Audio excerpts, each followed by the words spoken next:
اور دیکھیں کہ جس وقت مدینے میں اسلامی مرکز قائم ہوتا ہے وفات پیغمبر کے بعد، یہ تو حضور اکرم نے خود مدینے میں اسلامی حکومت کی بنیاد رکھ دی تھی، اور چاہیے تو یہ تھا کہ اسی انداز سے اس مرکز کو آگے بڑھنا چاہیے تھا، مگر ممالک کے فتح کرنے کے غرض سے اور لشکر جو ہے وہ بھیجنے اور فتوحات کے چکر میں آ کر کے اور خواہشات نفس کی پیروی میں آ کر کے اسلام کے مزاج کو اور اسلام کے احکام کو، دستور کو بالکل پامال کر دیا گیا، اور پھر بالکل بادشاہوں کی طرح سے اور بالکل جو ہے وہ ظالم جابر جو ہے وہ حاکموں کے مانند جو ہے وہ اسلامی حکومت کی بنیاد رکھنا شروع کر دی اور آگے بڑھتے چلے گئے۔ ورنہ جو ہے وہ چاہے آپ دور اول دیکھ لیجئے یا دوسرا دور دیکھ لیجئے یا تیسرا دور دیکھ لیجئے، یہ تفصیلات کا موقع نہیں ہے، ورنہ اگر ایک ایک دور کے خصوصیات کو اگر آزادی کے عنوان سے کہ کتنی آزادی انہیں حاصل تھی میں پیش کروں تو بڑی تفصیلی گفتگو ہو جائے گی، مگر آخر دور میں کہ جو خلافت مسلمین کے عنوان سے آیا، حضور اور مولا کائنات کی ظاہری حکومت سے پہلے کا دور ہے، اس دور کو آپ دیکھ لیجئے کتنی بدعنوانیاں سر چڑھ کے بول رہی تھی اور کتنی بدعنوانیاں اپنے عروج پر پہنچ چکی تھیں کہ جہاں خاندان کے افراد کو بیت المال کے اوپر جو ہے وہ انہیں مسلط کر دیا گیا تھا، علاقوں کے حاکم کے عنوان سے انہیں بھیج دیا گیا تھا بنا کے، اگر کسی جگہ اسلامی اقتدار کے ذمہ دار کی حیثیت سے کسی کو بھیجنا ہے تو وہی بنی امیہ سے افراد طے کیے جاتے تھے، وہ بھی انہی کے خاندان کے افراد طے کیے جاتے تھے کہ وہی جائے گا، اسی کو جو ہے وہ حاکم بنایا جائے گا، اسی کو اقتدار دیا جائے گا، اور پھر جب وہ آتا ہے تو پھر وہ سارے بیت المال کے مال کو اپنا مال سمجھ کر کے خاندان میں لٹا دیتا ہے، اور وہ پھر اپنی دنیا بنانے لگتا ہے، اور وہ اپنے بیجا مال بیت المال کے مال کو خرچ کرنے لگتا ہے۔ مگر یہ جب بدعنوانیاں سر چڑھ کے بولنے لگتی ہیں اور یہ بدعنوانیاں جب آگے بڑھ جاتی ہیں، کہہ لیجئے جب سر سے پانی جو وہ اوپر چلا جاتا ہے، تب جو ہے وہ امت کے ہوش میں بات آتی ہے کہ ہم نے کس کو بٹھا دیا ہے اور اب کیا حساب و کتاب ہونا چاہیے۔ یہ ساری ایک تفصیل ہے جس کی جو ہے وہ آپ کے سامنے بیان کرنے کی یہ گنجائش میں نہیں سمجھتا ہوں، ورنہ یہ موقع سمجھتا ہوں، لیکن آپ تاریخ اٹھا کے دیکھ لیجئے تیسری اسلامی دور حکومت میں کہ جہاں پر بدعنوانیاں ہی بدعنوانیاں ہے، بیت المال کے مال کو لٹایا جا رہا ہے، تو تمام مدینے کے اصحاب نے مل کر کے فیصلہ کیا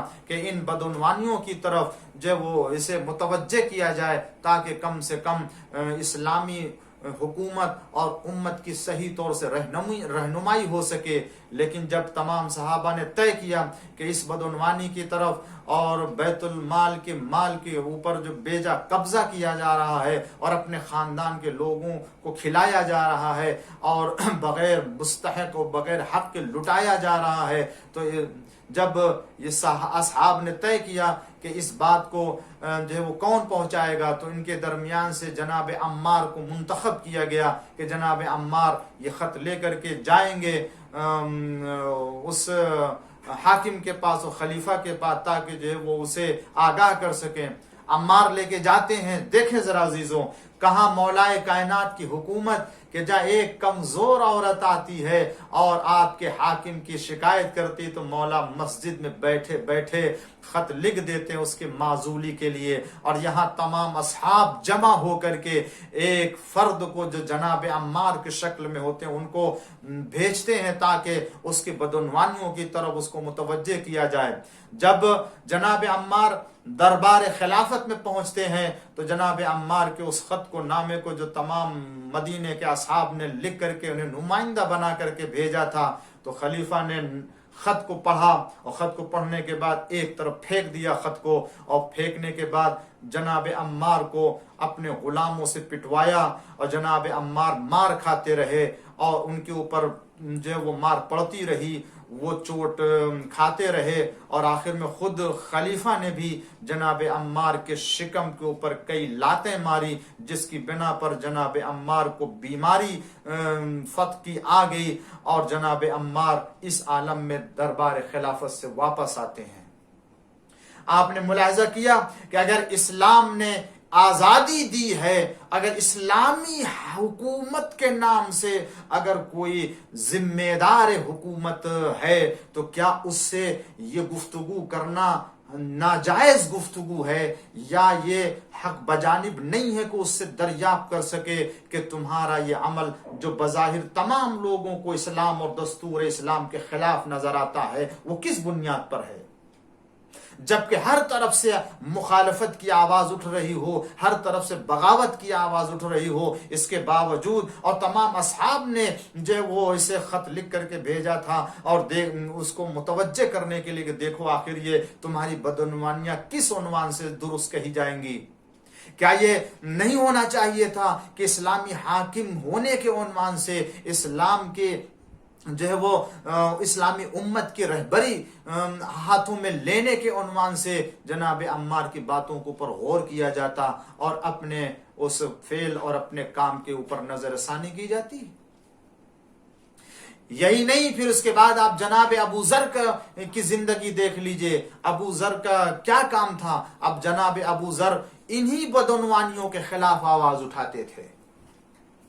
جناب ابو ذر اسی طرح کے غلط کاموں کے خلاف جو وہ آواز اٹھاتے تھے، تو ان کو مدینے سے شام بھیج دیا گیا، اور جب شام گئے تو وہاں بھی جناب ابو ذر جو وہ امیر شام اور حاکم شام کی بدعنوانیوں کو دیکھ کر کے اس کے بیت المال کے مال کو غلط طریقے سے استعمال کرنے اور ناجائز قبضہ جمانے کے عنوان سے جب آپ تقریریں کرنے لگے اور جو ہے وہ آپ لوگوں کو آگاہ کرنے لگے، اور آپ کی جو تقریر ہوتی تھی، وہ جو بیانات ہوتے تھے، وہ صرف اس قرآن کی آیتوں کے اوپر ہوتے تھے کہ دیکھو تم لوگ بغیر راہ خدا میں خرچ کیے ہوئے سونا چاندی جمع کرتے ہو، یہ تمہارے لیے کل آگ اور تمہارے لیے عذاب کا سبب قرار پائے گا۔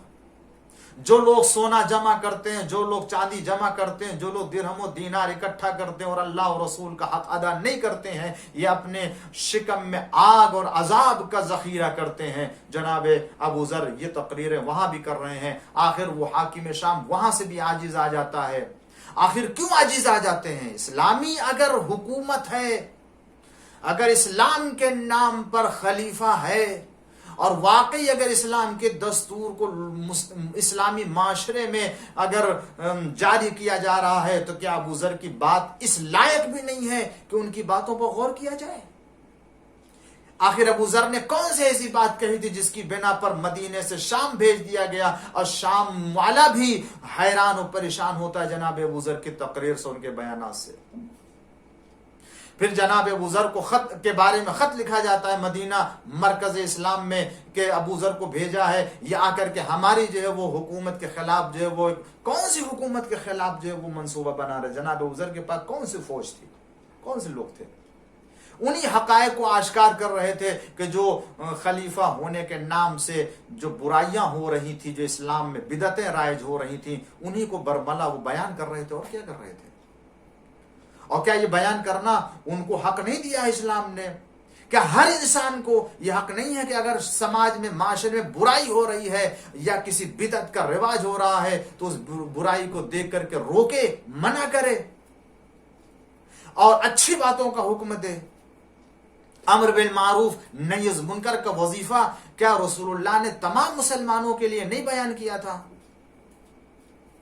اور بھی جہاں قرآن کے خلاف، دستور اسلام کے بالکل اپوزٹ میں کسی اگر کام کو انجام دیا جا رہا ہے تو ہر مسلمان کی ذمہ داری ہے، خاص طور سے اگر ایسے فرد سے کہ جو ذمہ دار اسلام بنا ہوا ہو، اسلامی حکومت کا حاکم کہا جا رہا ہو، ایسے فرد سے ایسا کام جو قرآن اور حدیث و سنت پیغمبر کے خلاف اور دستور پیغمبر کے خلاف ہو رہا ہو، اور ہر مسلمان اسے مخالف قرآن سمجھ رہا ہو، اور جب وہ اعتراض کرے تو کیا اس کی بات پر غور کرنے کا بھی جو ہے وہ فرصت نہیں ہونی چاہیے؟ اور پھر نہ صرف ہے کہ غور نہیں کیا جاتا ہے، اسے سزا دی جاتی ہے؟ یہ کس اسلام کے دستور میں ہے؟ یہ کون سے اسلام جو ہے وہ اتنی پابندی اور اتنی سخت جو ہے وہ سزا دینے اور اس کے خلاف ایکشن لینے کے بات کرتا ہے؟ اسلام تو اتنی آزادی دیتا ہے، اسلام تو اتنی زیادہ مہلت دیتا ہے اور انسان کو مسلمان کو اپنی بات رکھنے کا موقع دیا ہے کہ اگر تم جانتے ہو کسی اسلامی حاکم کے کام کو کہ وہ خلاف شرع ہے تو تم آؤ بات کرو۔ مولا نے فرمایا دیکھو مجھ سے کسی جابر ظالم بادشاہ کے مانند کلام نہ کرنا، آؤ پوچھو جو کچھ پوچھنا ہے اور جو کچھ تمہیں بات کرنا ہے۔ مولا کائنات نے خوارج سے بھی اپنے رد عمل کے ذریعے سے بتا دیا کہ دیکھو جب اسلام میں اتنی گنجائش ہے کہ ایک خلیفۃ المسلمین کے خلاف وہ آ کر کے اس قدر ہنگامہ کر رہے ہیں اور ان کے خلاف بھی اس وقت تک ایکشن نہیں لیا جاتا ہے جس وقت تک وہ اسلام کی حکومت کے خلاف عملی طور سے، اور وہ بیماری اتنی آگے نہیں بڑھ جاتی کہ پورے معاشرے کو تباہ و برباد کرتے، اس وقت تک مولا کائنات کوئی ایکشن نہیں لیتے ہیں۔ یہاں جناب ابو ذر کو صرف اس بات کے لیے کہ جو قرآن اور حدیث اور سنت پیغمبر کے خلاف اسلامی خلیفہ اور اسلامی حاکم کے فعل میں کام میں نظر آتا ہے تو اس کو جو ہے وہ بیان کرتے ہیں، اس بنا پر ان کو سزا دی جا رہی ہے۔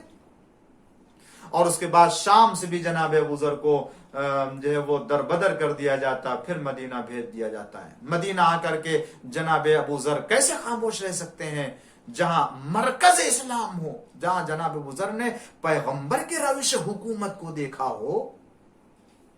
یہ ابو ذر وہ صحابی پیغمبر ہے کہ جن کو جبریل سلام کرتے تھے، جبریل سلام کرتے تھے، جن کی ایک دعا پر جبریل فخر کرتے تھے۔ یہ ابو ذر وہ ابو ذر ہیں، وہ صحابی پیغمبر ہیں۔ یہ اگر مدینے میں اسلامی حاکم کے کسی کارنامے اور کسی کام کے خلاف آواز اٹھاتے ہیں تو ہر مسلمان کی ذمہ داری تھی کہ ابو ذر کی بات پر غور کرتے، اور اگر غلط ہے تو ابو ذر کو سمجھانا چاہیے، اور اگر بات درست ہوتی تو وہ اپنے کام کو اصلاح کر لیتے اور صحیح کر لیتے اپنے کو۔ اور آخر میں نتیجہ کیا ہوا؟ جناب ابو ذر کو بھی مدینہ سے ربضہ در بدر کر دیا جاتا، اور خلیفہ کی جانب سے یہ پیغام آتا ہے، حکم آتا ہے کہ کوئی بھی ابو ذر کو بھیجنے کے لیے مدینے سے باہر نہیں جائے گا۔ مگر یہاں بھی آل محمد اور خاندان بنی ہاشم نے اپنے وظیفے کو ادا کر کے بتایا کہ دیکھو جو حق ہے اس حق کی پیروی کرنی چاہیے۔ یہ ایک نظریہ ہے کہ اسلام نے ہر ایک کو گفتگو کرنے اور اپنی بات رکھنے کے لیے اجازت دی ہے۔ اگر تم منع کرتے ہو تو دیکھو تمہاری یہ ایک جو وہ بات ہے، لیکن ابو ذر اگر اپنے بیان کے ذریعے سے اسلامی حاکم کے عمل کی تنقید کر رہے ہیں تو یہ ابو ذر کا اپنا ایمان ہے اور ان کا جو استدلال ہے اور حق کے اوپر وہ ہیں، جس کی بنا پر امیر المومنین علیہ السلام نے گویا اسی آیہ کریمہ کا حوالہ دیتے ہوئے کہ دونوں باتوں کو سنتے ہیں فَيَتَّبِعُونَ أَحْسَنَا، اور جو سب سے بہتر بات ہوتی ہے اس کا انتخاب کرتے ہیں۔ آیا ابو ذر غلط بات کہہ رہے تھے؟ کیا باطل کو بیان کر رہے تھے؟ حق ہی بات تو بیان کر رہے تھے۔ جب حق بات بیان کر رہے تھے تو کیسے ان کے اوپر پابندی لگائی جا سکتی ہے، یا کیسے ان کو کوئی رخصت کرنے اور ان کو مدینے سے باہر ان کو رخصت کرنے کے لیے نہیں جاتا؟ لہٰذا مولا کائنات خود جو ہے وہ اپنے بیٹوں کو بھیجا، اور بعض روایت کے مطابق آپ کے چاہنے والے خاندان بنی ہاشم اور جو افراد تھے انہوں نے جناب ابو ذر کو رخصت کیا اور گئے۔ وہاں کہاں گئے؟ بے آب و زر کہ وہ زمین کہ جہاں نہ پانی ہے، نہ وہاں کوئی آبادی ہے، اور نہ ہی وہاں پر کسی طرح کے کوئی انتظام ہے، نہ تو وہاں انسان ہے، بالکل جنگل ہے، صحرا ہے۔ ایسے صحرا میں، جنگل میں جناب ابو ذر کو بھیج دیا جاتا ہے۔ یہ میں نے آپ کے سامنے جو چند نمونے پیش کیے ہیں اسلامی حکومتوں کے انداز کو، اور اس کے بعد مولا کائنات کی حکومت کے انداز کو۔ دیکھ لیجئے کہ کون ہے جو اسلام کے دستور کے اوپر عمل کر رہا ہے اور کون ہے کہ جو اسلام کے دستور کا مذاق اڑا رہا ہے. اگر آپ عزیزان گرامی، اگر آپ انہی کی حکومتوں کے روش کو اگر محسوس کر لیں گے تو پھر آپ کو حق و باطل کے درمیان فرق قائم ہو جائے گا. کہیں اور جانے کی ضرورت نہیں ہے. حق کے اتباع کے لیے صرف انہی کی حکومتوں کے انداز کو دیکھ لیجئے، معلوم ہو جائے گا حق کدھر ہے. اور جب معلوم ہو جائے گا تو قرآن کہتا ہے فَيَتَّبِعُونَ أَحْسَنَ، مختلف باتوں کو سنتے ہیں اور جو اچھی بات ہوتی ہے اس کا انتخاب کر لیتے ہیں. ایک صلوات پڑھ دیجئے محمد وآل محمد پر. اسی حوالے سے میں آپ کی خدمت میں ایک اور بات عرض کرنا چاہتا ہوں کہ جب اسلام میں یہ بات طے ہو چکی ہے کہ ہر ایک کو اپنے نظریے کو بیان کرنے اور اپنے فکر کو پیش کرنے کی آزادی دی گئی ہے، تو اب بہت سے افراد ہیں کہ جو نہ جانتے ہوئے، معرفت نہ ہوتے ہوئے، اسلام کی تعلیمات سے صحیح طور سے آشنائی نہ رکھتے ہوئے اسلام کے بارے میں، امامت کے سلسلے میں، خلافت کے سلسلے میں ایسی باتیں اور ایسے نظریات بیان کرنے لگے کہ جن کا اسلام میں کوئی جگہ نہیں ہے. مگر نہیں، ٹھیک ہے، اگر آپ اپنے نظریات کو پیش کر رہے ہیں تو پھر ہمیں بھی اس نظریے کے رد میں دلیل دینے کا حق ہے. لہذا اس راہ میں اور اس عنوان سے کہنے والے نے کہا کہ آج جو گفتگو ہو رہی ہے، آج 1400 سال کے بعد اگر خلافت اور امامت کے سلسلے میں بحث و گفتگو ہوگی تو اس کا کیا فائدہ ہوگا؟ توجہ چاہتا عزیزوں، آج کی مجلس میں تھوڑی سی گفتگو بیان کروں گا آپ کے سامنے، اور اس کے بعد کل کی جو آخری مجلس ہوگی میں اس میں جو ہے وہ آپ کے سامنے یہ مفصل طور سے ذرا سا یہ بات پیش کروں گا تاکہ اندازہ لگا سکیں کہ اسلام نے جس چیز کی آزادی دی ہے وہ کیا ہے. اور اگر ہر ایک اپنے فکر کو پیش کرتا ہے تو اس فکر کے کاٹ اور اس فکر کے باطل کرنے کے لیے بھی ہمیں اجازت دی گئی ہے. اور ہر ایک جو ہے وہ قرآن اور علم اور عقل کے ذریعے سے انسان جو ہے اپنی بات کو رکھے اور جو اچھی بات ہو اسے قبول کر لے اور جو اچھی باتیں نہیں ہیں اسے رد کر دے. تو جب کہنے والا یہ کہتا ہے کہ آج 1400 سال، توجہ چاہتا ہوں ناظرین کرام، اور بہت توجہ چاہتا ہوں، تھوڑی سی جو ہے وہ گفتگو حساس مرحلے میں داخل ہو رہی ہے کہ کہنے والے نے یہ بات کہنا شروع کر دی کہ آج 1400 سال کے بعد خلافت امیر المومنین علیہ السلام کے بارے میں بات کرنے اور بحث کرنے کا کیا فائدہ ہے؟ کل جو صدر اسلام میں مسلمانوں کے درمیان اختلاف پیدا ہوا تھا وفات پیغمبر کے بعد کہ یہ خلافت کس کا حق ہے، ٹھیک ہے اس زمانے میں مولائے کائنات کو یہ خلافت ملنی چاہیے تھی، مگر جب لوگوں نے جو ہے وہ غصب کر لیا اور جب دوسرے لوگ آ گئے، خلیفہ بن گئے، مسلمان راضی ہو گئے اس کے اوپر. اب اس کے بعد جو آج یہ 1400 سال گزر جانے کے بعد کیا آج بحث کرنے سے ہم مولائے کائنات کو وہ حق دلا سکتے ہیں؟ دیکھیں، فکر ہی تو ہے، ٹھیک ہے آپ فکر کیجئے، مگر مجھے بھی حق ہوگا اس کے جواب دینے کا کہ کیا آج یہ بحث کرنے سے مسلمانوں کے درمیان کی جو دیگر مشکلات ہیں ہم ان کا خاتمہ کر سکتے ہیں؟ آج بحث کیجئے مسلمانوں کے نوکری کے بارے میں، مسلمانوں کے ایجوکیشن کے سلسلے میں، آج جو ہے وہ جن پریشانیوں کا سامنا ہے کائنات کو، انسانیت کو، ان چیزوں کے بارے میں گفتگو کیجئے. دشمن اسلام کے مقابلے میں آج مسلمانوں کو جو ہے وہ کتنی دشواریوں کا سامنا ہے، ان چیزوں کے بارے میں بات کیجئے. بے روزگاری ہے، خاندان میں اختلافات ہیں، اور طلاق کی جو ہے وہ تعداد بڑھ رہی ہے، اور جو نہ جانے کتنی بیٹیاں قوم کی بیٹھی ہوئی ہیں جن کی شادیاں نہیں ہو رہی ہیں، یا یہ کہ جن کی شادیاں ہو گئی ہیں ان کے پاس کاروبار نہیں ہے، روزگار نہیں ہے، جو پڑھے لکھے ہیں، پڑھ چکے، فارغ ہو چکے ہیں، ان کو کوئی نوکری نہیں مل رہی ہے. لہذا اور جو نوکری پا چکے ہیں وہ گھر نہیں خرید سکتے ہیں، آج ان کے سامنے گھر خریدنے کا مسئلہ. یہ سارے مسائل ہیں آج مسلمانوں کے درمیان. آج ان چیزوں کے بارے میں بحث کیجئے، بات کیجئے، گفتگو کیجئے، اپنے وقت کو صرف کیجئے. اس میں خلافت کے بارے میں بحث کرنے سے کیا فائدہ ہوگا؟ مولائے کائنات کی امامت کے سلسلے میں بحث کرنے کا کیا ہم وہ حق دے سکتے ہیں؟ ان کو نہیں دے سکتے ہیں. یہ بات کی جاتی ہے یا نہیں کی جاتی؟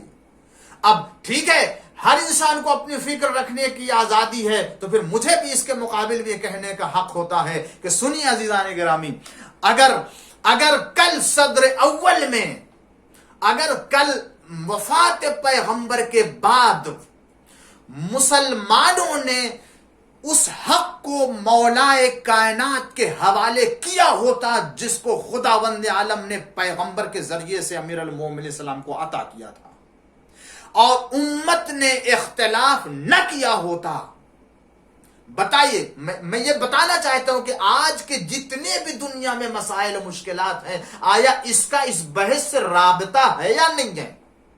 آپ کو یہ کہنے کا حق ہے، مجھے بھی یہ کہنے کا حق ہے کہ اگر کل امت نے امیر المومنین علیہ السلام کو پہلا خلیفہ مان لیا ہوتا اور پیغمبر کی بات کو تسلیم کر لیا ہوتا، تو بتائیے، اگر مولا کائنات بلا فاصلہ تمام مسلمانوں کے، شیعوں کے تو ہیں ہی ہیں، تمام مسلمانوں کے خلیفے بلا فصل ہوتے، اور آپ اسلام کے ذمہ دار کی حیثیت سے مسلمانوں کی رہنمائی کرتے، اور جس طریقے سے سوسائٹی کی تعمیر آپ کرنا چاہتے تھے اس طرح سے ہو جاتی، اور ہر ایک آپ کی بات کے اوپر عمل کرتا، اور مولا کائنات ہی اس وقت حاکم اور ذمہ دار کی حیثیت سے ہوتے، تو آپ بتائیے، مولا کائنات نے خود فرمایا تھا کہ اگر وفات پیغمبر کے بعد لوگوں نے میری پیروی کی ہوتی تو دیکھتے کہ اللہ تعالیٰ اس امت کے اوپر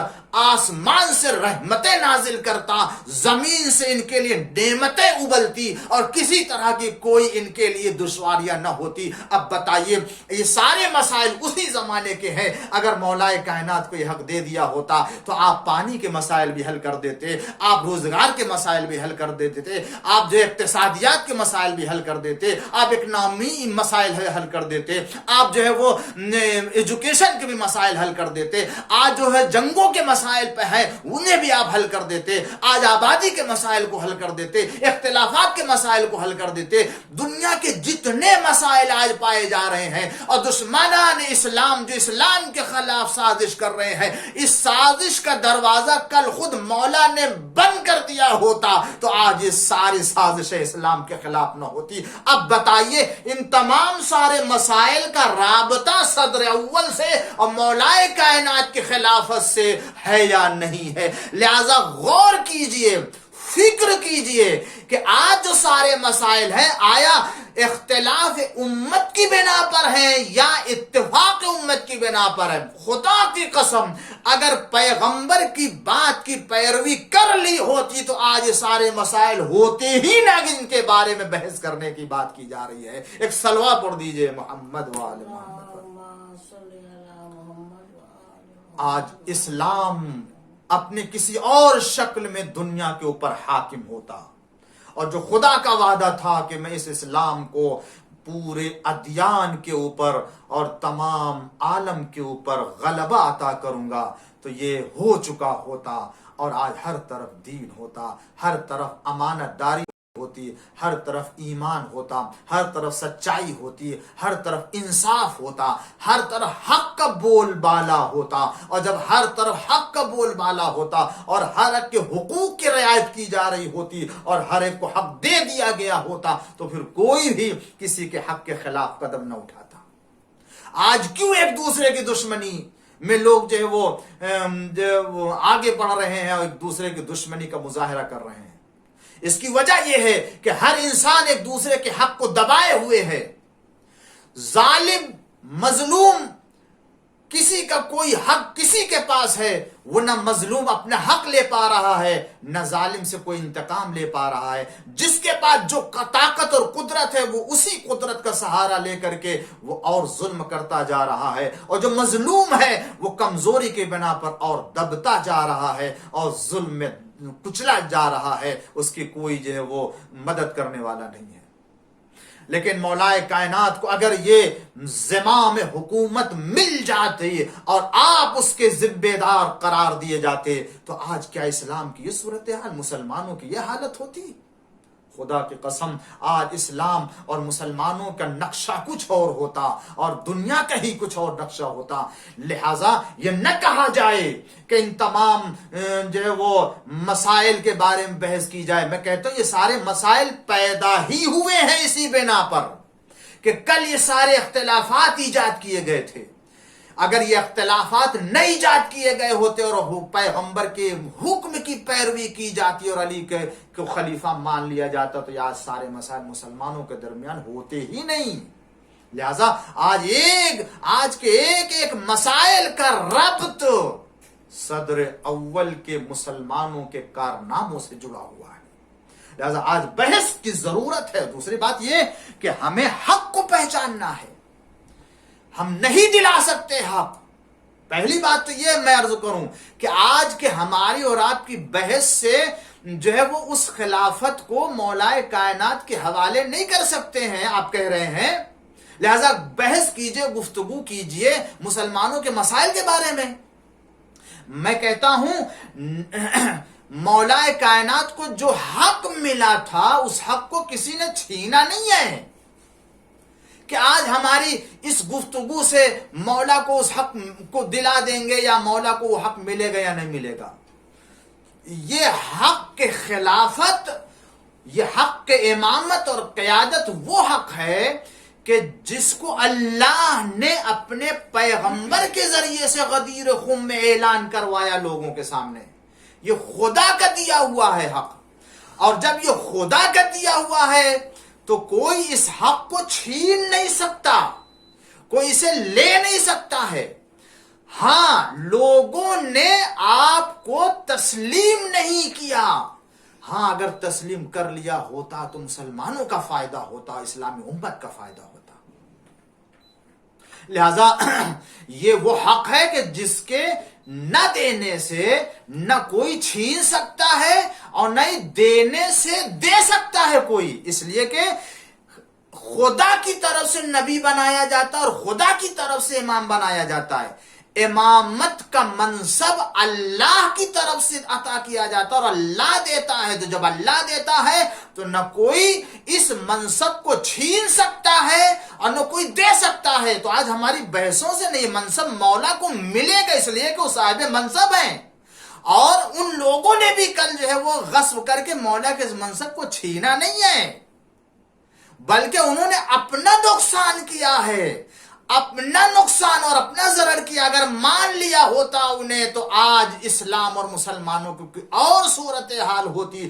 مولا کا نہ فائدہ اس شکل میں تھا اور نہ ہی مولا کا فائدہ اس شکل میں ہے. اسی لیے تو مولا نے فرمایا تھا کہ مولا کے لیے فرمایا تھا, مولا کے چاہنے والے نے جب آپ نے ظاہری حکومت کو قبول کیا تھا اور لوگ بیعت کر رہے تھے تو آ کر کے چاہنے والے نے ایک جملہ کہا, مولا کتنے خوش نصیب ہیں آپ کہ آپ نے خلافت قبول کر کے آپ نے خلافت کو عزت دی ہے. خلافت نے آپ کی شان میں کوئی حیثیت کا اضافہ نہیں کیا ہے, بلکہ آپ نے قبول کر کے خلافت کی شان میں اضافہ کر دیا. ایک صلوہ پڑھ دیجئے محمد وعلیہ. یہ گفتگو تھی جسے میں نے آپ کے سامنے آج پیش کرنا چاہا تھا. اس مرحلے کی بہرحال میں نے ایک گفتگو آپ کے سامنے مکمل کر دی ہے. کل کی آخری مجلس میں میں آپ کے سامنے ایک اور اہم ترین بحث سے متعلق گفتگو پیش کروں گا, جس کے لیے میں آپ سے جو وہ درخواست کروں گا کہ آپ جو وہ غور کریں ان مسائل کے اوپر کہ اہل بیت علیہ السلام کو خدا نے جو حق دیا تھا وہ کون سا حق ہے کہ جس حق کی رعایت امت نے نہ کی. اگر کل امیر المومنین علیہ السلام کو خلیفۃ المسلمین پیغمبر کی وفات کے بعد جیسا کہ رسول نے خدا کے حکم سے بنایا تھا مان لیا ہوتا تو آج یہ سارے مسائل ہمارے سامنے نہ ہوتے, اور نہ امام حسن کے سامنے یہ مسائل ہوتے اور نہ ہی امام حسین کے سامنے یہ مسائل آتے. امام حسین علیہ السلام کو بھی کربلا کے میدان میں 72 ساتھیوں کے ساتھ اگر تہ تیگ کر دیا گیا تو یہ صرف اسی حق کو تسلیم نہ کرنے کی بنا پر ہے.